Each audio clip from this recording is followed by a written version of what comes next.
Hi, welcome to Tim's Antique Trains. Today we are going to look at how to replace motor brushes inside an Athearn Blue Box diesel engine. If you've never done this before, it's really not too difficult, and even if you have very little experience, this tutorial shows you how to do it. Let's get started. First, you have to remove the shell. That's done by prying the shell off from these two tabs as shown here.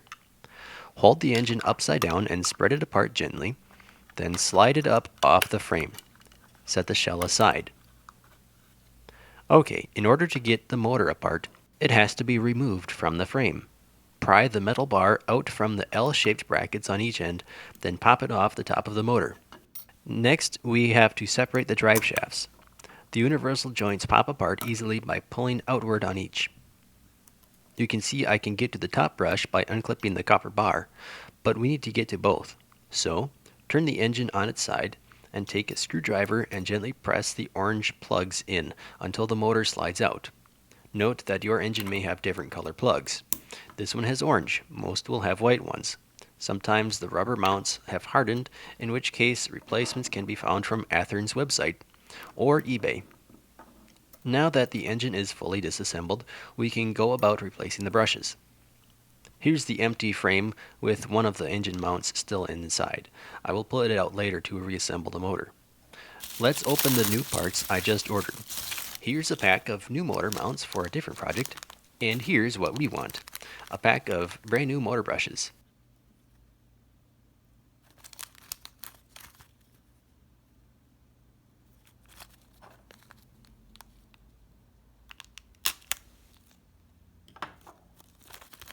Now, I will set those aside for a minute. This motor can be pulled apart very easily for a thorough cleaning. Let's see how to do that. Unclip both copper bars that hold the frame together. The smooth one goes on top, and the one with two tiny little springs goes on the bottom. Also, make sure to pull off the universal joints. They slide off with a bit of force.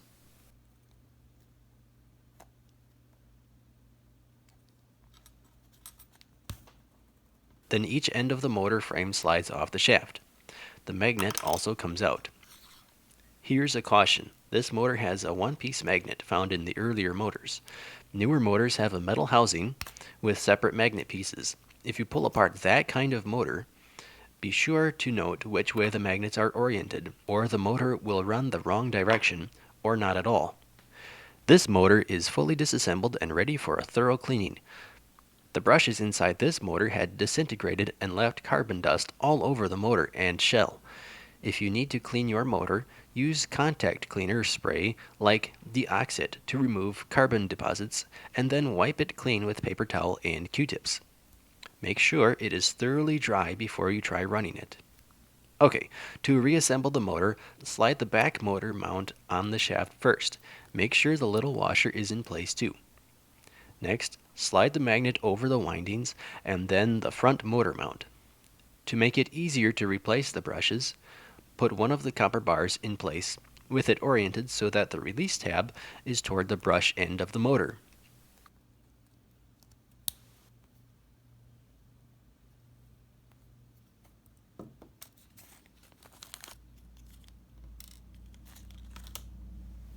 Next, slide the new brushes in with the curved end toward the commutator and the split end toward the spring. Drop the spring in carefully so it doesn't go flying away, and then finally place the copper bar clip back in place.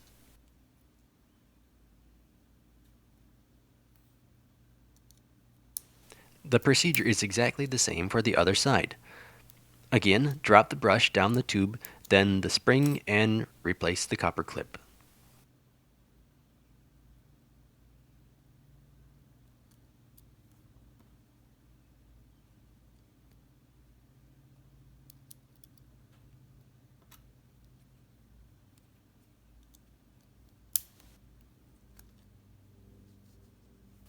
Now it's time to test. Take some alligator clip jumpers and clip one to each copper bar tab. If you did it correctly, the motor should run.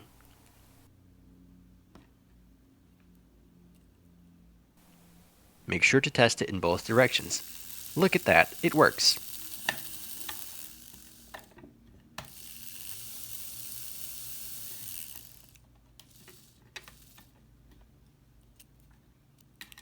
Alright, at this point we can put the whole thing back together.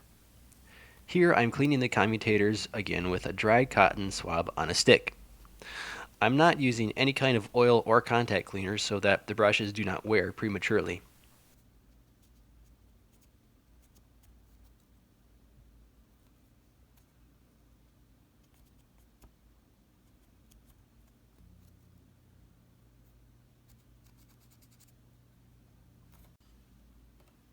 Here I'm putting a drop of light bearing oil on each end of the motor shafts. It only needs a drop.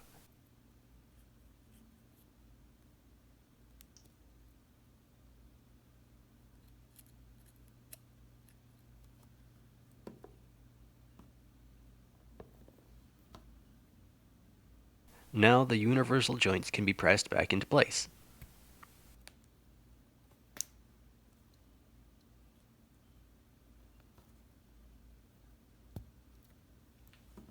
Now I can put the motor mounts back on, but I need to get the second mount out of the frame first.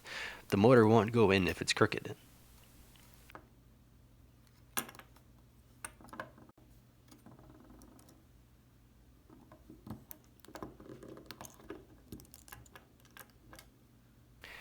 Press the mounts out with a screwdriver, then slide the mount onto the motor.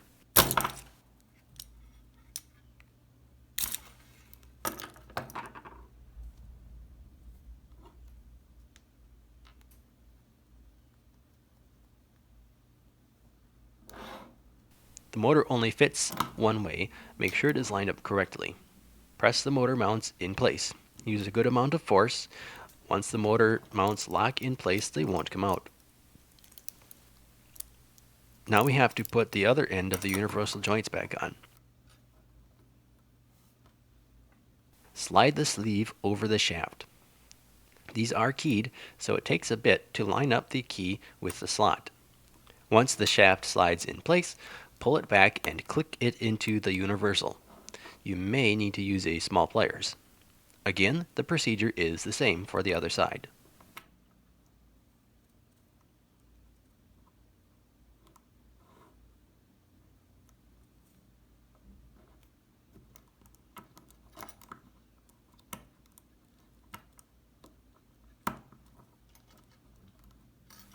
The assembly is mostly complete. Put the contactor bar back in place on top of the motor.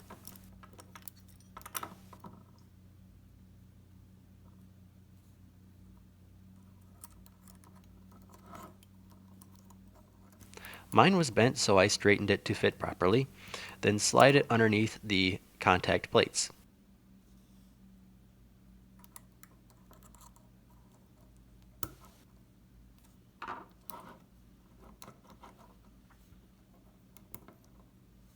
You can now test it again or reinstall the shell.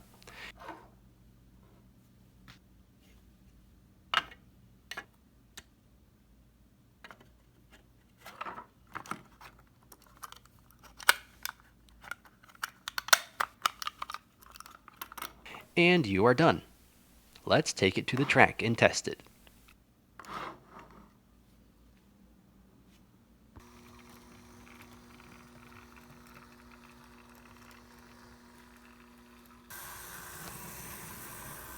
Very nice. It works as expected. Let's pull a train with it.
This was the very first engine I bought specifically for my new collection.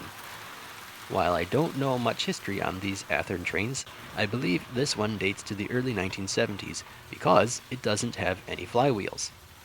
Later engines from the mid-70s were equipped with flywheels. Earlier flywheels appeared to be steel, although they actually looked like lead. And later flywheels are made out of brass. Also, the motor I repaired was an early revision because it had a straight wound armature and a single piece magnet structure. Newer motors have a metal magnet housing and separate magnet pieces with a skew wound armature, no doubt for more power and better performance. After all the work of replacing the brushes, the original motor still would not operate correctly and would run slowly and get very hot. So ultimately, I replaced the motor with a different one. I pulled the flywheels off the newer motor because the frame of the old one will not accept the flywheels.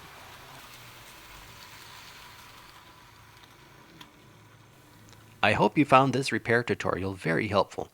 Be sure to check out my other videos. Thanks for watching Tim's Antique Trains.